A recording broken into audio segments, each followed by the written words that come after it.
Great, thank you. Okay, we're recording. We've been joined by Zoe Willingham. Hello.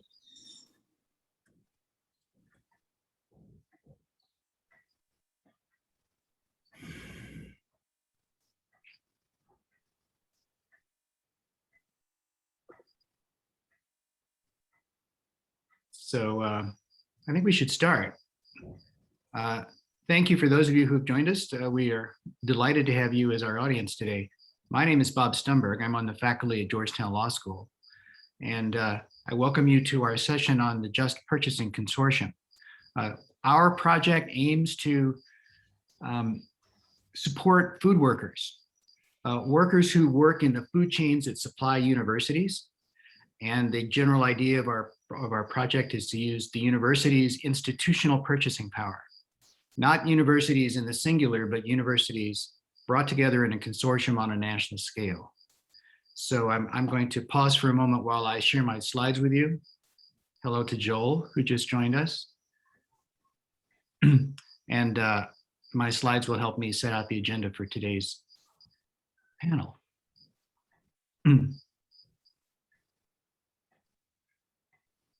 First, I have to share my screen.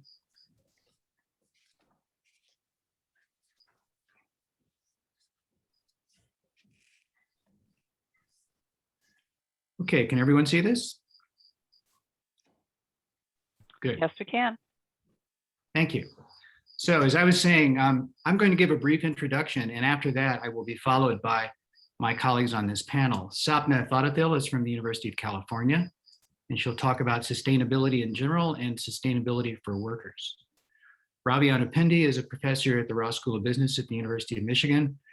Ravi will talk about Michigan's leadership role in food purchasing and what the market looks like for food purchasing. My Georgetown colleague, Mark Gaston Pierce, will talk about labor rights and how that relates to our consortium. And finally, Patrick Dixon, also my colleague from Georgetown, will talk about how we plan to do outreach and engagement to workers and students. And there they are. So as an introduction, I want to talk briefly about why we've decided to focus on food purchasing and what the goals are for the Just Purchasing Consortium. Let's start with the notion that workers who supply food to institutions or to individual consumers work in a system that has very severe disparities. Food workers are not like average or workers in other industries. As you can see from this graph, in comparison, food workers have a much higher rate of injury and illness, and these are pre-COVID statistics. And the risk of harm with respect to safety and health covers, among other things, these categories. Food workers often in food processing work with heavy and sharp machinery, so they are likely to be cut. They suffer a high rate of amputations and the ensuing infections. Workers who constantly do the same chore every day are prone to repetitive motion injuries or ergonomic disorders. Workers are often susceptible to bladder disorders for no other reason than that their employers don't allow them to take bathroom breaks on a regular basis. Workers are exposed to harsh chemicals. Workers are prone to respiratory infections, anything you can get in terms of working side by side with people and breathing the same air. And we've all been reading the headlines for the past 2 years as to how food workers have been described as essential, meaning that they can be ordered to go back to work at their own risk so that the rest of us can benefit from cheap food products. Taking into account the risk of harm just from COVID-19 alone, the Food and Environment Reporting Network, or FERN, has documented over 90,000 COVID positive cases among food workers, and almost 400 have died. These numbers are certainly way below the actual count by a factor of at least 2 or 3, but it gives you a sense of the magnitude. And this map created by FERN shows the hotspots. This is part of a dashboard that we hope our consortium can emulate and expand beyond COVID to cover the other categories of safety and health risks to food workers, as well as the labor abuses. So you can see there's a strong concentration in the Midwest, and the salmon color reflects meat packing as opposed to the blue, which is farms, and the gold, which is non-meat food processing. Here's what the graph looks like in terms of individual companies. In other words, it's possible to map hotspots both geographically and in terms of individual company responsibility for health risks that are created for food workers. Here's another example of a heat map that focuses on the risk factors for forced labor in Texas.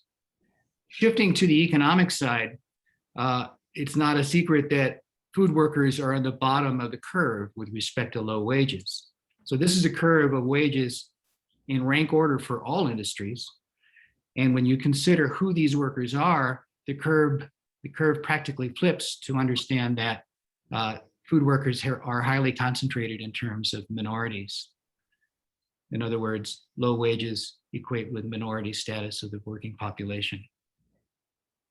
So our Just Purchasing Consortium is built on this pie model. The consortium of what?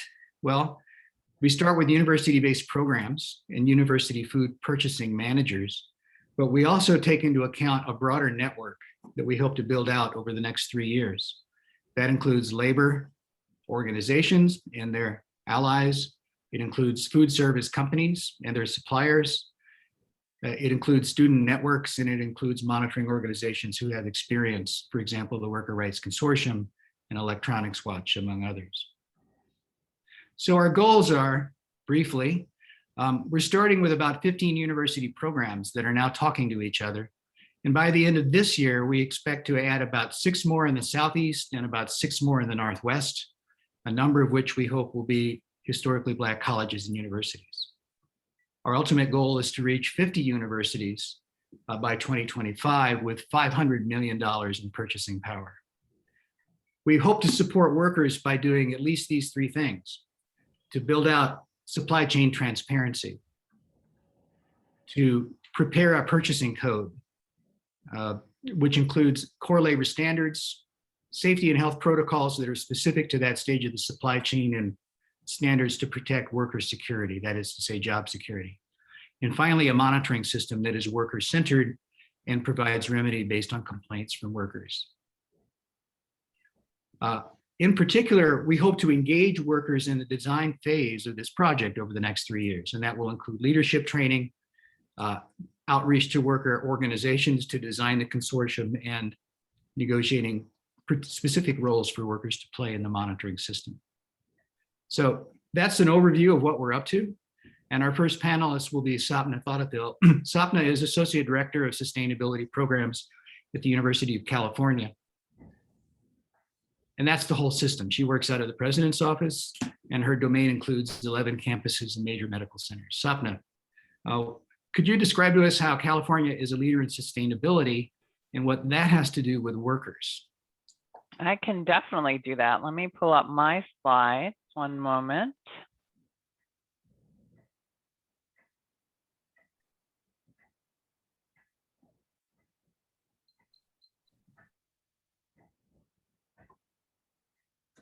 Like there's a little delay. Okay, can you all see my slide? Yes. Okay, so I will, well, thank you for introducing me, Bob, and for talking so highly about our sustainability work. I can definitely talk about our what we're doing around sustainability. So first, to give you some context for those of you who may not be familiar with the University of California, we are a public university system comprised of 10 campuses, 5 medical centers, 3 national laboratories, and several other locations. We have an ag office in every county in the state of California, and we also have many other public lands. We have 285,000 full-time students and employ over 170,000 full-time individuals throughout the state. And in 2018, 2019, our expenditures, subtracting or minus student spending and retirement benefits, totaled $37.2 billion. So here are our sustainability goals. We've had robust sustainability goals for several years now, 20 years. So we've been really lucky and we've been able to build on them. So here's a brief timeline at the top. In 1998, we adopted a code of conduct concerning labor standards around our branding of items like apparel. And in 2003, we adopted a system-wide sustainability policy that was approved by our region. And in 2018 and 2020, we updated portions of that policy specific to sustainable procurement and sustainable food, which I'll describe shortly. And if you're interested, you can read more on our annual report website, sustainabilityreport.ucop.edu, and you can take a picture of this image with your camera and go there directly. Oh. So here are some highlights of our sustainability policy. We have a goal to become carbon neutral by 2025, and that's scopes 1 and 2 emissions. We have a zero waste goal, and that includes a ban on styrofoam and a phase out of single-use plastics. All of our new buildings must be LEED Silver, which is a building standard, which is a great building standard. And for our food and beverage purchases, we have a goal that 25% of the purchases must be sustainable by 2030. And that's based on third-party certifications like organic and fair trade. And we have additional procurement-specific goals related to products such as electronics and cleaning supplies and small businesses, including those that are considered minority-owned or women-owned. And here's some of our progress and data, which we're really excited and proud of. If you look at the bottom, you see something that says EcoVadis. To help us with our assessments of product and supplier diversity, we rely on EcoVadis to assess kind of the corporate social responsibility of our suppliers. It's a third-party entity that is based globally, and we utilize the information that they find to work with our suppliers to improve and grow in their sustainability metrics. To date, 128 of our strategic system-wide suppliers have completed this assessment. And then moving on to the top, in 2020, we spent over $19 million in sustainable food and beverages that had those third-party certifications that I mentioned, like fair trade and organic. And that represented 16% of our overall food and beverage purchases.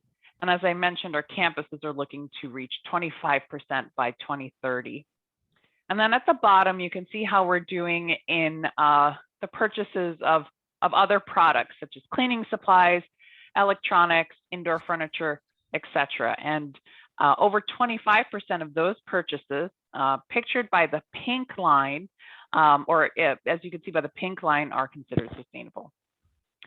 So we're very proud of our sustainability goals. We have robust environmental sustainability goals and some social responsibility ones. But imagine our surprise when we woke up and heard on the radio and read in the LA Times late last summer about one of our major poultry suppliers here in California, and that a COVID-19 outbreak at a chicken processing facility in Livingston near one of our campuses led to the death of 8 people, causing our state attorney general at the time to become involved because it turned out that the company was not following local health guidelines. The company did not shut down this facility as it was ordered to do so, and the union representing the workers, the majority of whom are South Asian or Latin American in origin, threatened to strike. So UC has a contract with this company, Foster Farms, for poultry.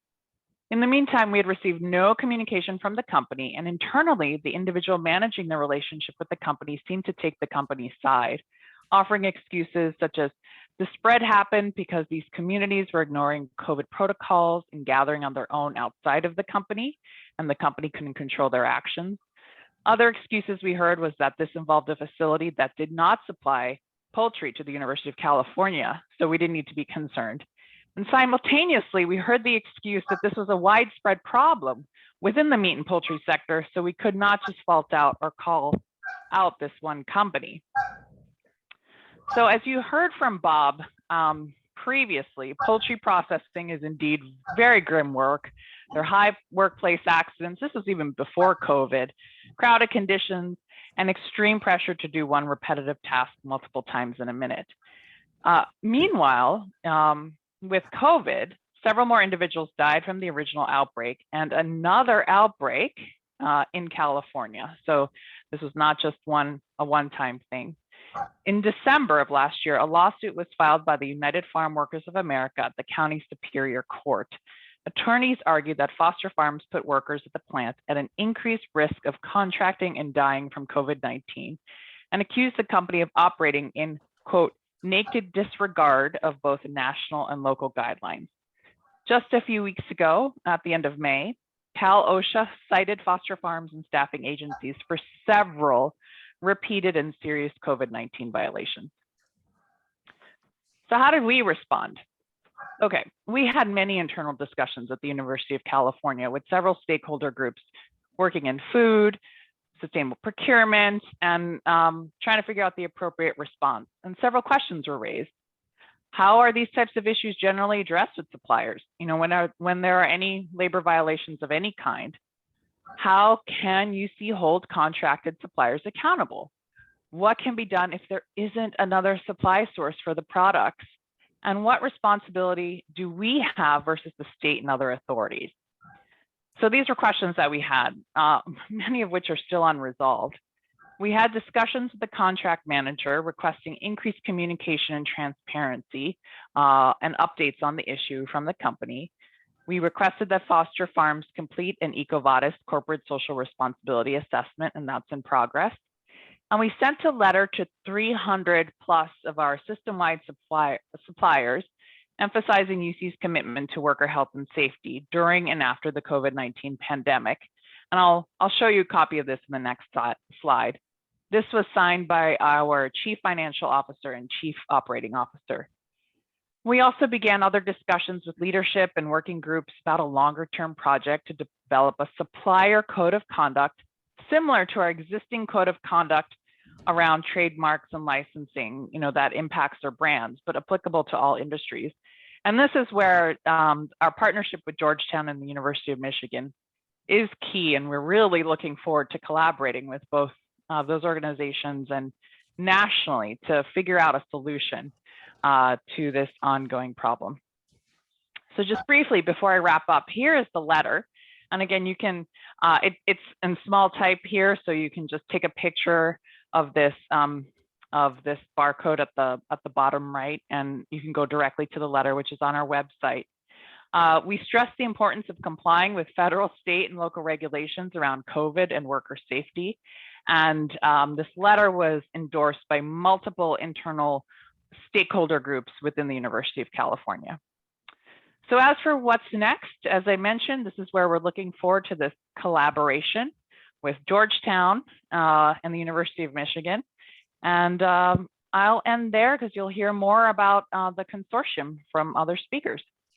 Thank you, everyone. Thank you, Sapna. Our next speaker is Ravi Anapindi from the University of Michigan. Ravi is a professor of operations research and management at the Ross School of Business. And particularly of interest, Ravi chairs the Michigan Advisory Committee on Labor Standards and Human Rights. This is directly connected to the President's Office, where Ravi has played a leadership role in developing one of the first university purchasing codes in the country. Ravi, welcome to the panel. And if you could begin by just giving us a sense of that history of Michigan's leadership role before you talk about the market. Yeah, thanks, Bob. Thanks, Sapna, for your introductory remarks and setting the stage. And appreciate this opportunity to share my thoughts. As Bob said, the more relevant piece of my background here is the fact that I chair advisory committee to our president on labor standards and human rights, which I think this year is going to be the 20th year that this committee was set up, around the same time that organizations like the WRC, FLA were set up. So this was in the context of licensing. So many of our universities have licensing programs.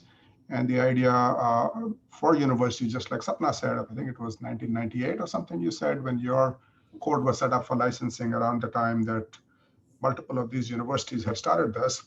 So it's focused on licensing, but what we do have, the committee that I chair is a standing committee. It's been in existence for 20 years now. It brings together faculty, students, and staff, and to ensure that our licensees uphold the labor standards and human rights in the supply chains that produce the licensed products. So that's the operational mandate of the committee. But our president, historically over the decades, has also given us a research education mandate around labor standards and human rights that is not just restricted to licensing. So we do lots of research educational activities with students broadly around labor standards and human rights.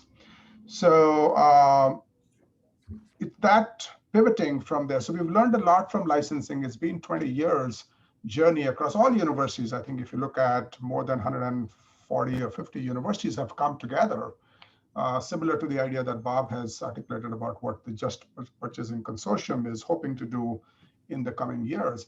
But all of that coalescing of universities has been around licensing. And we have learned a lot in terms of what works, what the gaps are, et cetera. So coming to University of Michigan, I mean, I don't have any prepared slides like Sapna had beautiful slides. I'm just going to speak through. So we, on the food procurement, we did develop sustainable procurement, food procurement guidelines. This was almost now getting to be a decade, 2011, which is now being updated. At the time, it was focused on environmental sustainability, local food procurement with a goal of getting to 20% sustainable based on certifications as well as local consumption to 20% by 2025. And at least our campus dining services is pretty much close to achieving that goal. Last year, the President's office had a carbon neutrality commission, actually 2 years ago. Those reports have been delivered, and now the broader campus goal on carbon neutrality has been set, and therefore some updates to the sustainable purchasing guidelines, et cetera, will happen. The University of Michigan has had a vendor code of conduct for many years, and Bob, I wouldn't take the credit for it. I didn't do the vendor code of conduct. This is before my time at the University of Michigan. But that code of conduct exists at the procurement level. Any vendor who wants to do business with the University of Michigan has to abide by the code of conduct, but it's not the same level of rigor that we see in licensing, where the code of conduct adherence is tied to the contract, which is one gap that we have. While we have a code of conduct, it's not necessarily tied to the contract. Coming to food, I want to articulate the complexity, and this is coming to the business side of food that Bob has asked me to address. Two issues I want to highlight. First, the scale of things. And I think if you just I've done this back of the envelope calculation. Let's suppose that a student on campus spends about $1,000 a year on food consumption, only $1,000 a year on campus. And if you just look at the total enrollment in colleges and universities across the nation and aggregate that, and you're basically talking about tens of billions of dollars of food being consumed on campus premises. Now that food on consumption on campus premises comes from a few different pathways. And that's where the complexity comes in. So for example, the University of Michigan, we have 4 broad channels. One is campus dining services. So our own Michigan dining services that provides foods in the dormitories and also does catering and retail shops. But that's only one way food comes to campus. We also have departments and schools who outsource food services to third-party services like the Aramark, the Sodexos, et cetera. So that's the second channel. The third channel is lease operators. So on campus premises, I'm sure in many of those campuses, you may lease out space to the likes of McDonald's or Panda Express or Burger King or whoever else comes to campus.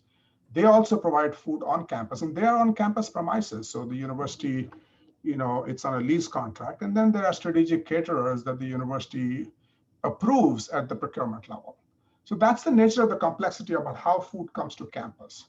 So we've done multiple studies over the years through our research and education mandate of the committee to look into the complexity of how food comes to campus. How do we ensure sustainable food procurement and what needs to happen at the university level. So it's not enough just to have guidelines. As Sapna said, it has to move up to the procurement level and embedded in a code of conduct. While we do have a code of conduct, we have highlighted to the president's office that food has some unique characteristics that perhaps the current code of conduct needs to have special riders or special addendum around food. So we're going to work on that. But that's the first step. But it has to be uniformly applicable to all the channels through which food comes to campus. Otherwise, what happens is, in some ways, it's not enough to hold the campus dining services to a different standard than other ways food comes to campus. So I think that's the goal that we have to get to. So which means, what do we expect from Aramark, who supplies food to campus? What do we expect from a McDonald's or a Burger King who wants to set up shop on campus? So I think those policies have to be completely uniform. And Bob, you've talked about this a little bit about what this means. Then code of conduct is the first step. Supply chain transparency, that's absolutely essential. But we need to be careful how to navigate this stuff. And the other piece on the monitoring, et cetera, I would just leave with that thought is, and this is where the Just Purchasing Consortium and the likes is necessary. Universities don't have the capacity or capability to develop our own monitoring systems. We just can't do that. If you look at from licensing, what's happened is, universities have coalesced around two big agencies, the WRC as well as the FLA. They come together and these are the agencies who are helping the universities ensure that labor standards and human rights are honored by the licensees. We need to have a similar setup who can step up for food. And when we talk about food, it's complex in a different setting too, because there are so many different commodities within food and each have its own unique supply chain. It is super complex to ask a university to engage on a commodity specific basis. And therefore some research has to be done. Where are the biggest harms and which are the commodities, and develop the consortium that could address all of those needs, because just trying to make it simpler for a university to engage through their purchasing program to honor labor standards and human rights. So I'll close with that and back to you, Bob. Thank you, Ravi. Our third speaker is Mark Pierce, my colleague at Georgetown Law. Mark is a visiting professor and director of the sort of new Worker Rights Institute, now in its second year. Mark is the past chair of the National Labor Relations Board. He's had several stints as a guest professor and scholar at Cornell University. He's a labor law arbitrator and practitioner. And so we are most fortunate to have Mark as part of our team, a true and blue labor law expert. Thank you, Bob.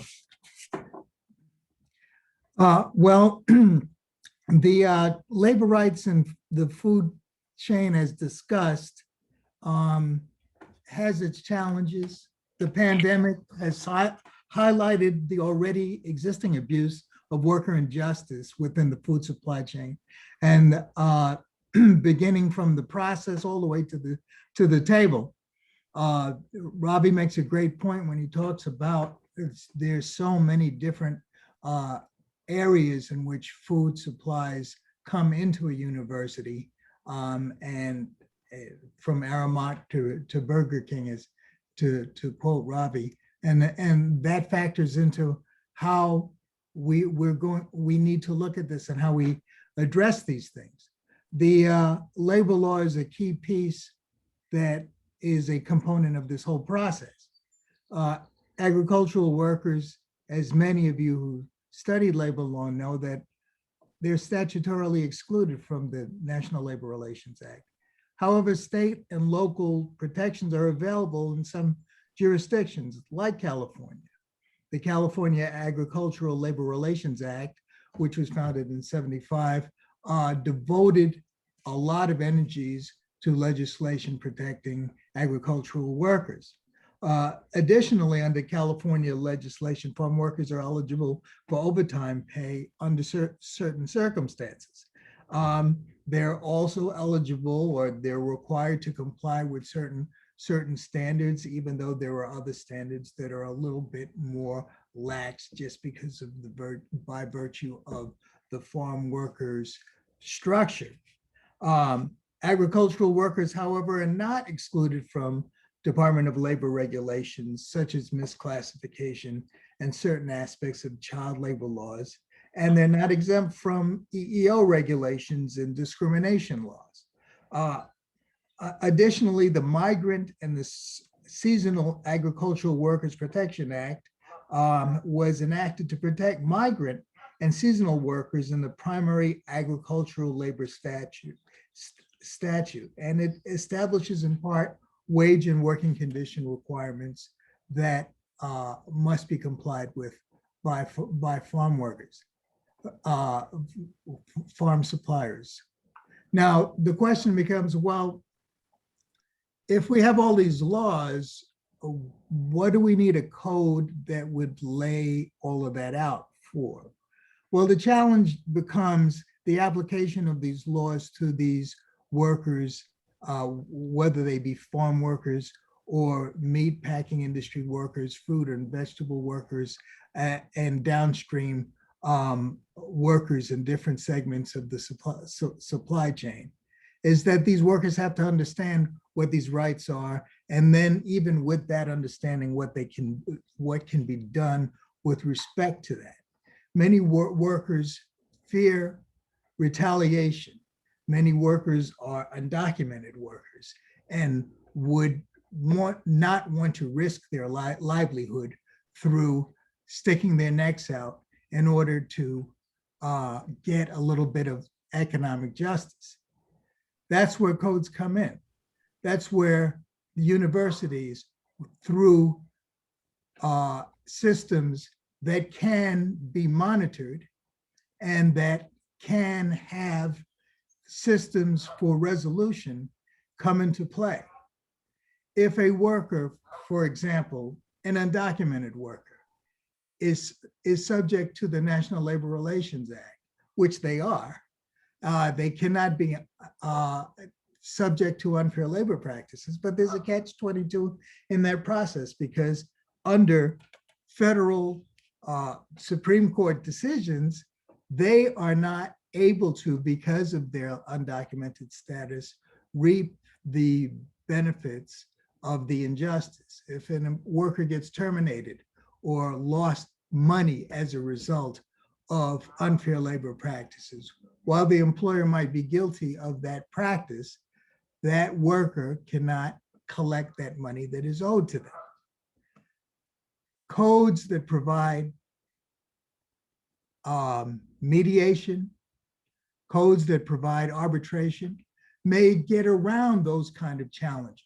And that's one of the goals that we have in trying to develop a coding system that not only monitors workplace equity, but seeks to find areas of resolution and getting around that aspect of the law that is problematic or proves to be obstacles to employees.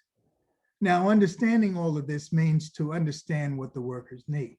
So part of that monitoring process will be involving engaging workers in that process to get a greater understanding as to how these codes can best be structured in order to deal with those injustices.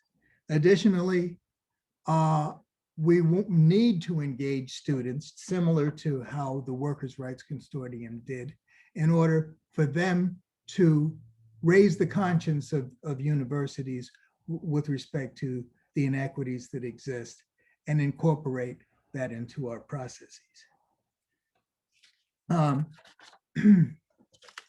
The challenges, well, most of them are pretty obvious. The current interpretation of the law, depending on which administration is in power, is always going to be a challenge.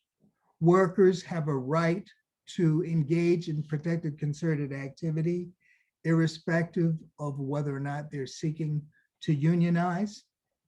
Workers that are not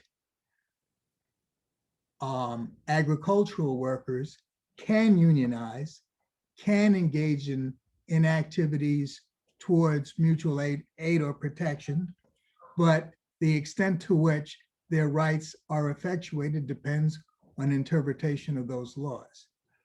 It is our hope and it is our objective to be able to facilitate and to help strategize in those endeavors through the institution of these codes. I'm going to stop right here as I see we're winding down in our time. Thank you, Mark. Our final speaker is my colleague, Patrick Dixon from Georgetown. Patrick is a senior research analyst for the Kalmanovitz Initiative for Labor and the Working Poor. He is editor of a labor studies series, and he's just finishing a book on the history of the poultry industry. So Patrick, welcome to the panel. We're working in an environment, an academic environment with hundreds of thousands of students as consumers, and the bigger picture is the hundreds of thousands of food workers, these two worlds coming together. Could you share a little bit about how we hope to reach out to both of those communities and engage in our design? Certainly, thank you, Bob, and thanks to everyone who took the time to make it to our panel this afternoon. And yes, I welcome the opportunity talk about the subjects of worker and student engagement. I think two of the essential stakeholders whose input and analysis we desperately need to benefit from if this project's going to be a successful venture. In working and attempting to address the myriad questions involved in the assembly of a purchasing consortium, I think it's imperative that we engage with workers as partners, that we don't assume the role of self-appointed spokespersons on behalf of workers. This presents a continuing methodological challenge in our discussions with those prospective partners. We have an idea and a concept and a goal of what we want to do, but there remain questions which we aren't necessarily able to answer ourselves, nor should we always be the ones to attempt to do that. I learned a lesson about presuming to speak on behalf of workers a few years ago when I was dispatched to Hattiesburg, Mississippi to interview call center workers for a report. And the aim of which was to draw attention to inadequate rates of pay and economic instability that existed at federal contractors. Very serious problems. Well, when I collected their testimony, they did indeed confirm that their wages were inadequate and failed to meet the cost of living. But I learned that this was only one of a longer list of grievances that concerned the call center workers. Among their most immediate concerns was the fact that they were forced to operate in unsanitary work environment occupied by decaying office furniture and an infestation of bugs, meaning they frequently returned home from work each evening with bug bites on their hands and felt the need to take a shower as soon as they got back. Unless my report highlighted these concerns, I ultimately felt I'd be unable to accurately share their perspectives. Who was I to say, oh, no, something else is more important than what you're describing? And thinking about how that experience relates to the endeavor we're discussing today, for me, it reinforces the idea that even as we strive to create and enforce universal standards through this consortium, we must let workers tell us what their priorities are in setting those standards.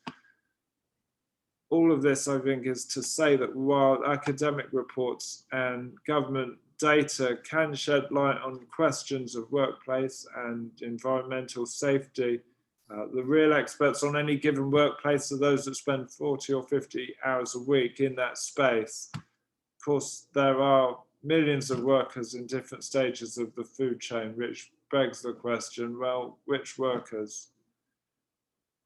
When approaching any workforce, I think the most talkative worker who's most eager to share their story is not necessarily representative of that workforce, nor are they guaranteed to be a shop floor leader listened to by others, even if they're popular and think they are. Being popular and being a leader aren't necessarily the same thing. Fortunately, there are some networks of food workers that already exist, and whether we're talking about the limited number that benefit from union representation, or the worker centers, which are far from comprehensive in their coverage of the US, but are nonetheless located on the fault lines, I think, of many of the most critical areas of agriculture and logistics and industrial production. At the same time, there are cleverly crafted models of worker leadership training and worker education that already exist, pioneered by organizations like the Equitable Food Initiative, for example. The EFI model creates leadership teams on farms that look a lot like and are reflective of that workforce at a given location. They're skilled in a range of different capacities like data gathering and conflict resolution. Finally, I think if we're going to ask workers for time, we're going to need to be respectful of it. And as we go along, there are times we'll have to compensate them. In order for any model of worker engagement to succeed, I think we need to bring to bear the expertise of workers in determining the indicators of what success should look like. Then secondly, I think an equally vital constituency in any university purchasing consortium is going to be the students. They obviously play a central role in determining what universities purchase and in accepting or refusing to eat what's provided in campus restaurants and dining halls. When you look back at the foundation of the Workers' Rights Consortium 2 decades ago, I think it was built on a bedrock of student activism, and it remained relevant on campuses due to the continued work of the United Students Against Sweatshops. University administrators, when they would meet with and negotiate with vendors, both used student activism as a foil, and they were able to employ it as a source of leverage in demanding transparency in the supply chain.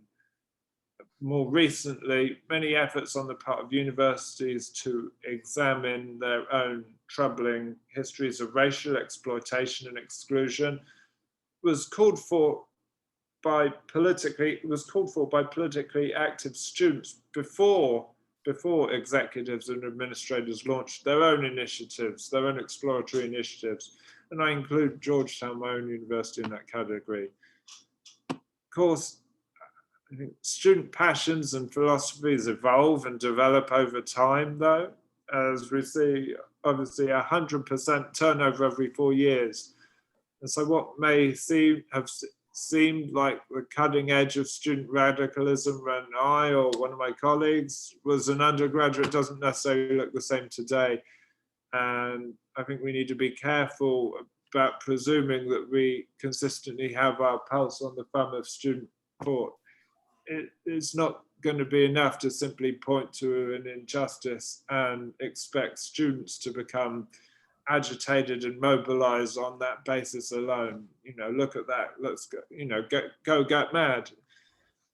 You turn on the news and the headlines, and they're full of, you know, grotesque injustices from many corners of the United States and the world at large. Nor do students want to simply be utilized as political props to create pickets and protests at the instruction of faculty and staff.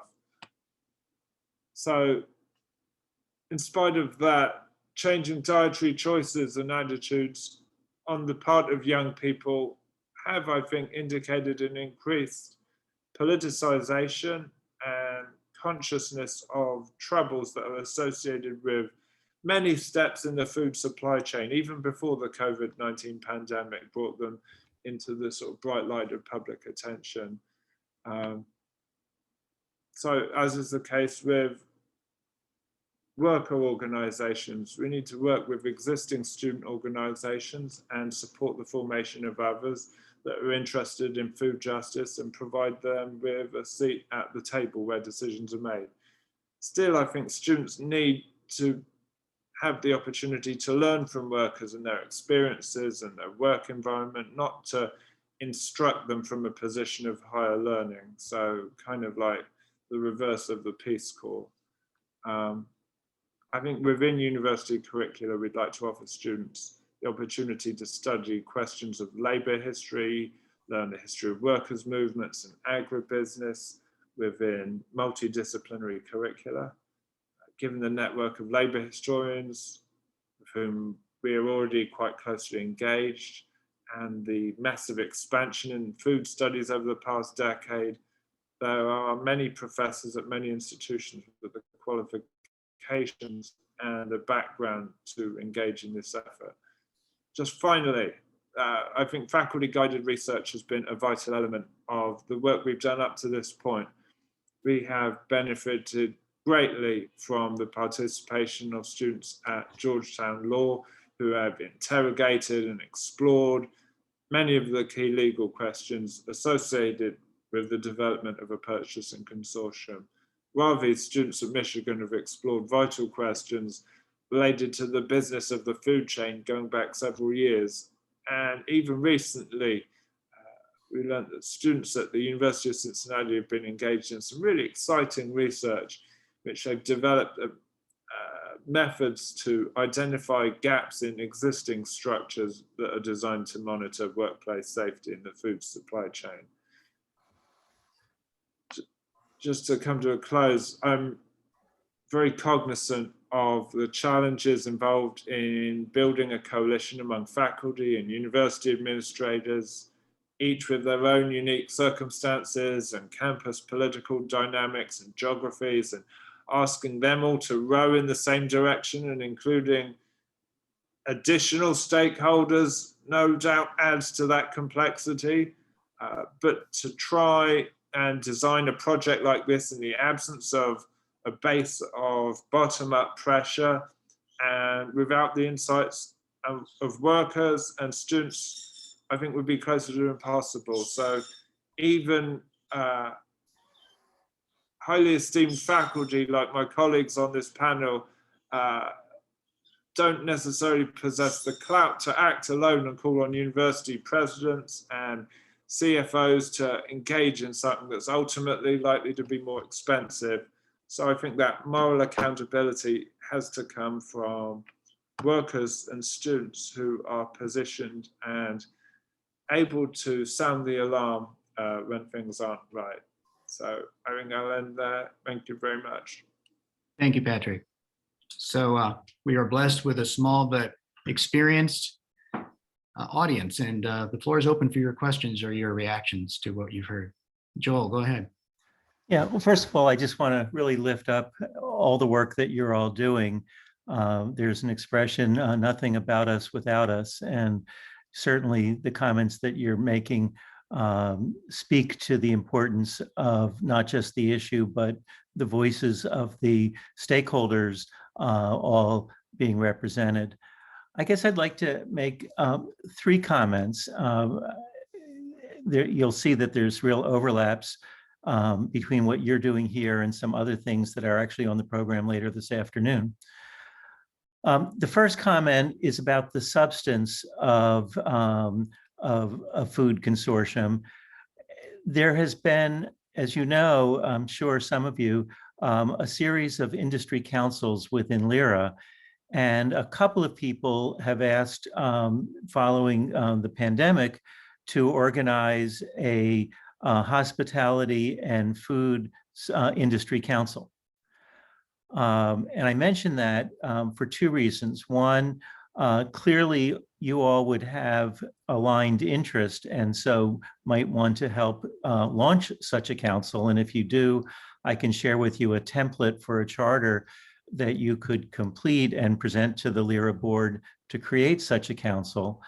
But the second reason for mentioning it is some councils have aligned themselves with other consortia outside of LIRA. So there's a higher education industry council that's aligned with the Center for Collective Bargaining in Higher Education.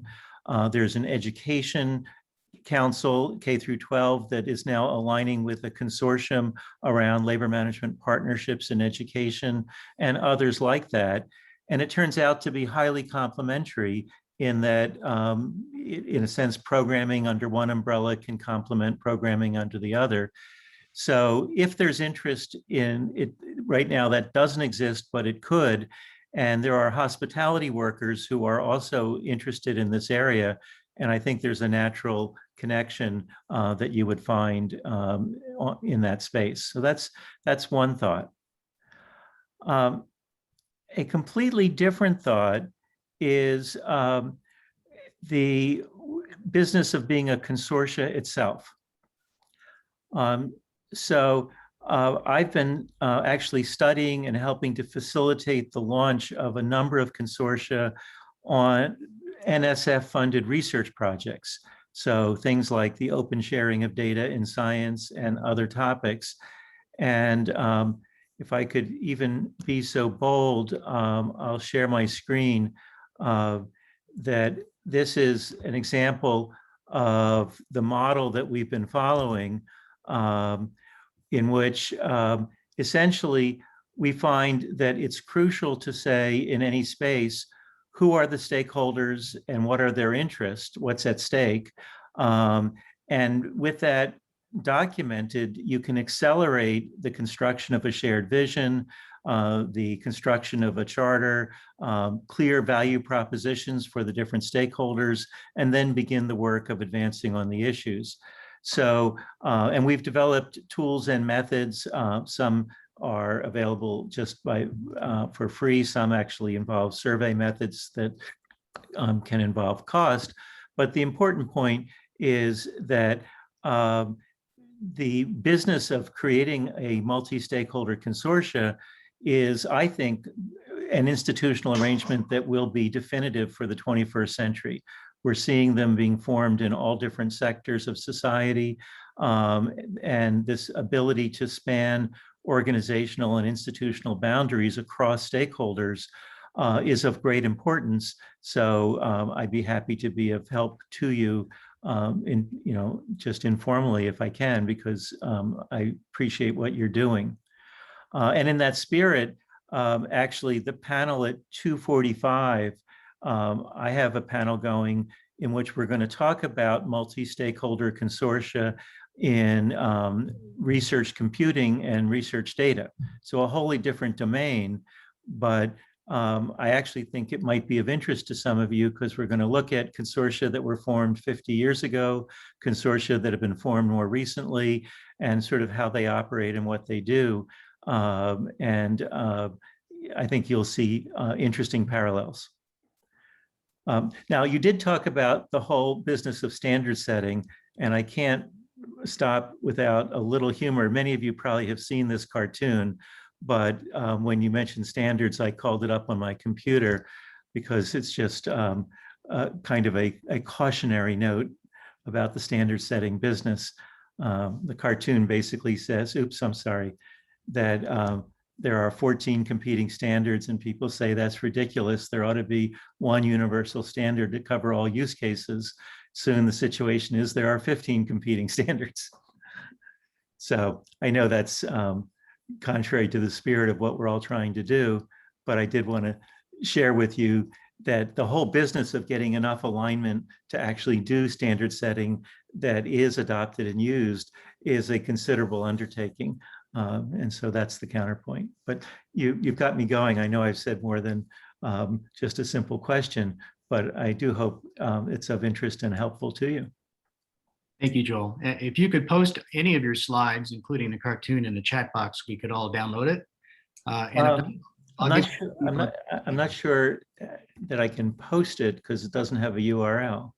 No, just move it into a chat line, and the document will upload. Okay. You've given me a segue to our next commenter, Jeff Wheeler. Jeff. Yeah.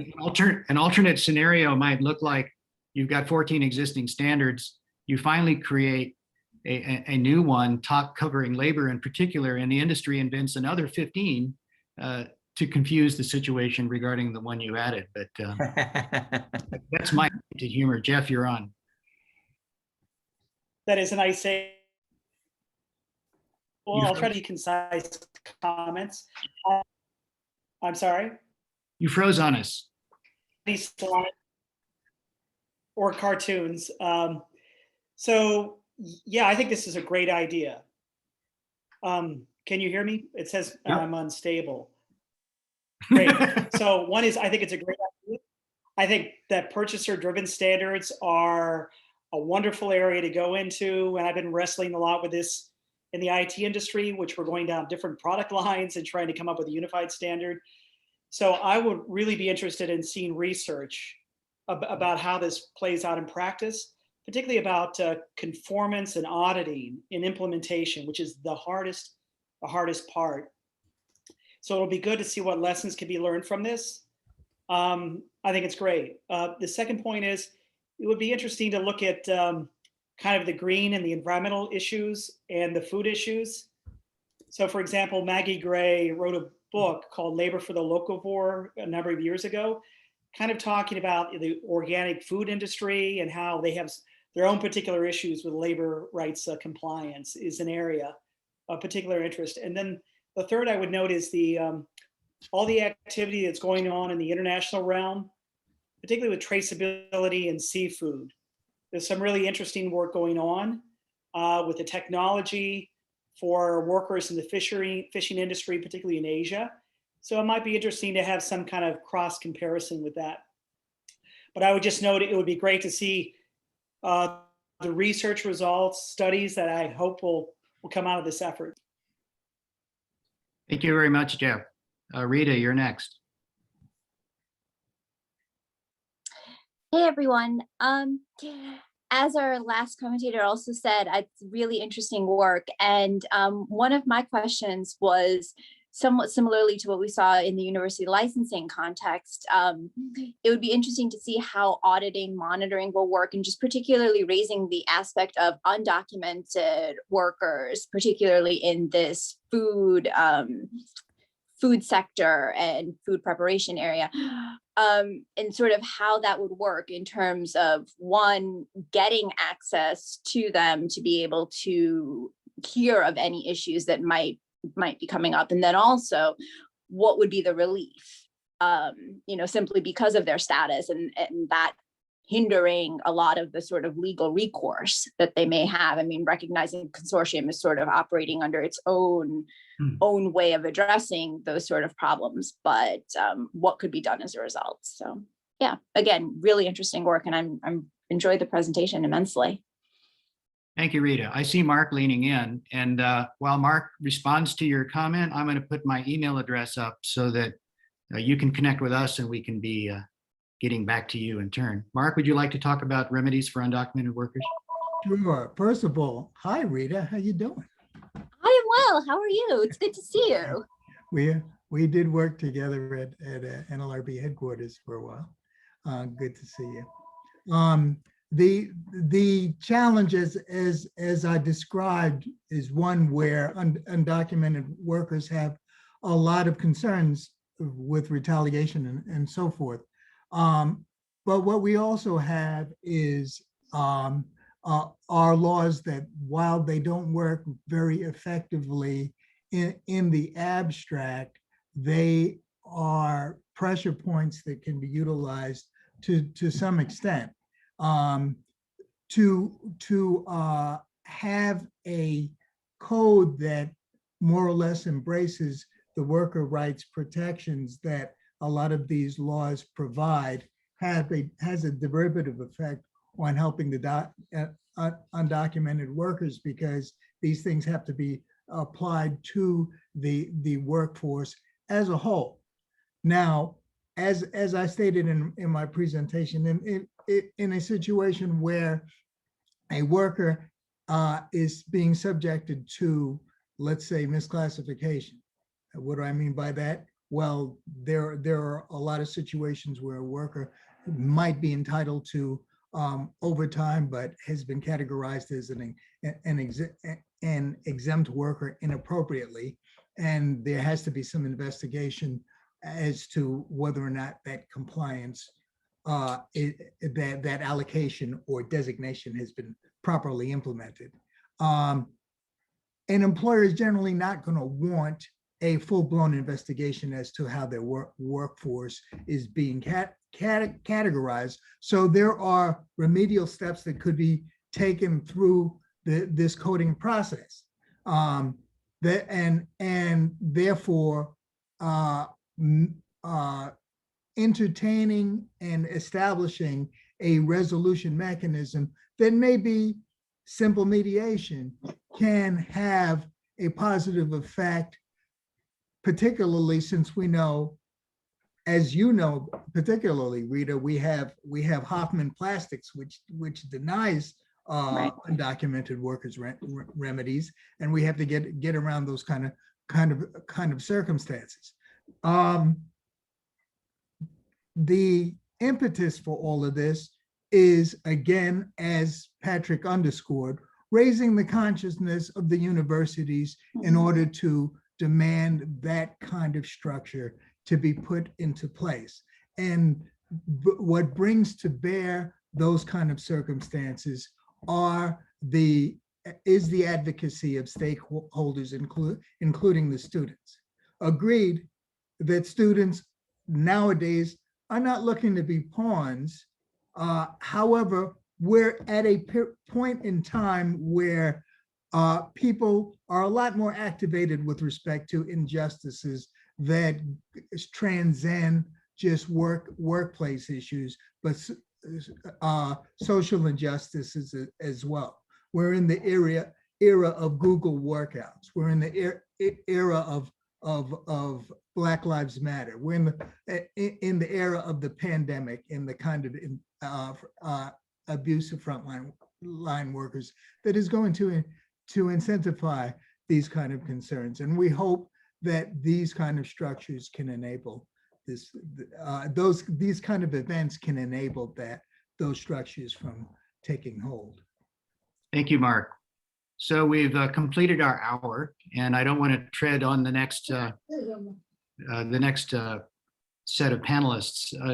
Do any of my colleagues on this panel want to add any comment as we wrap up?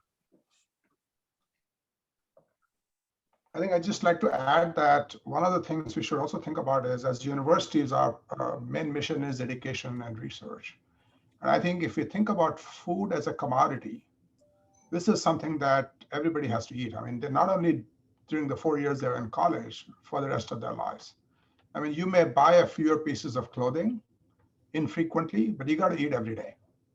And so using food as a commodity to educate the population around sustainability is the best way to train these people for the rest of their lives. And that's why this is important. Anyone else? Okay, let me conclude by saying that the reason that we did today's panel was to have contact with you, the audience. We appreciate your comments thus far and your encouragement.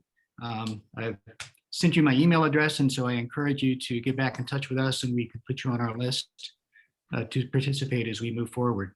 We're beginning what we see as a 3 to 5 year planning process. So we're just getting started, and with help from folks like you, we can move even faster. You'll have a great day and enjoy the rest of today's LIRA sessions. Thank you. And by the way, I did put the cartoon and the model in the chat, as well as an article on consortia and data that might be of interest. Thank you very much. I'm going to stop the recording now and leave the screen on in case you want to download the document.